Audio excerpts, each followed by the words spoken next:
Hi scholars.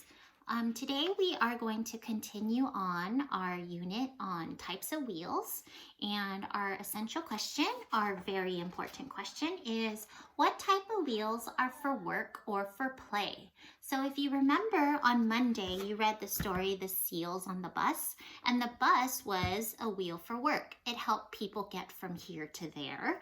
And yesterday you read a story called Race Car on Epic, and the race car was a wheel for work for a race car driver. So today we're going to read a story, and this one's called Don't Let the Pigeon Drive the Bus. This is written and illustrated by Mo Williams. And when we read the story today, scholars, I want you to think about two different things. First, I want you to think about patterns. Now, a good reader will think about some patterns that can happen in a story. Well, what is a pattern? A pattern is something that happens over and over again. Now, this could be a character saying something over and over again. It could be a thought that a character has over and over again. It could be the setting repeating over and over again. So, see if you can identify any patterns in the story. Second, I want you to think about some multiple perspectives. I want you to think like the bus driver. If you were the bus driver and Pigeon came and asked you if you could drive the bus, would you let the pigeon drive the bus? Sometimes it helps as a reader to think from a different perspective. All right, scholars, so let's go ahead and get started and start reading Don't Let the Pigeon Drive the Bus. So here we have Pigeon thinking about driving the bus. Then we have the bus driver saying, "Hi, I'm the driver. Listen, I've got to leave for a little while, so can you watch things for me until I get back? Thanks. Oh, and remember, don't let the pigeon drive the bus." So he walks away, and Pigeon is about to do some no good.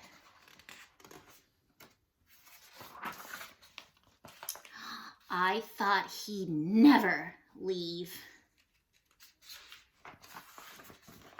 Hey, can I drive the bus? Please, I'll be careful.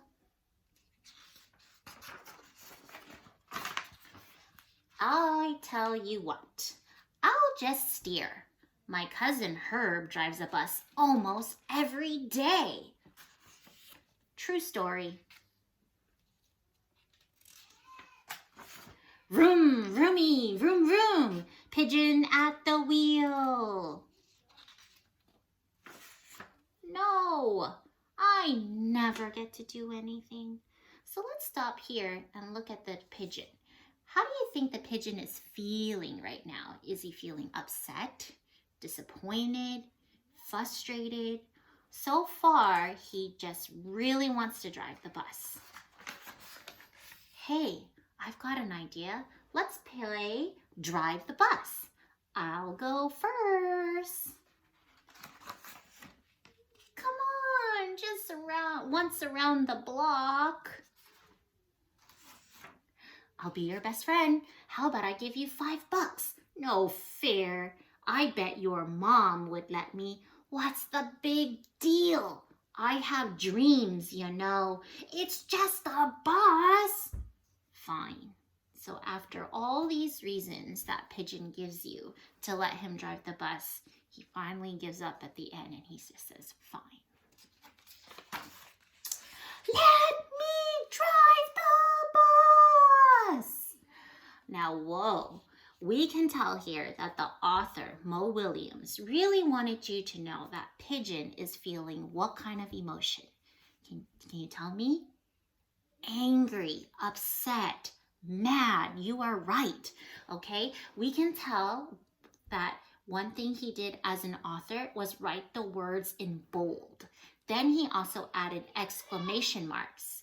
And then as an illustrator, he drew the pigeon in many different forms, showing that emotion. Okay. Now he's just upset and feeling a little disappointed.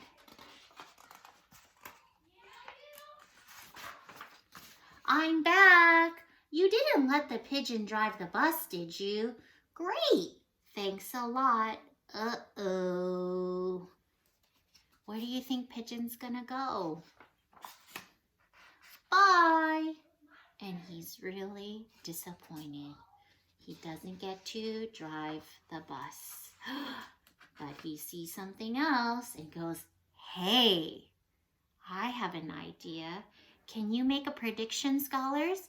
What do you think Pigeon will want to do because he sees this next type of vehicle?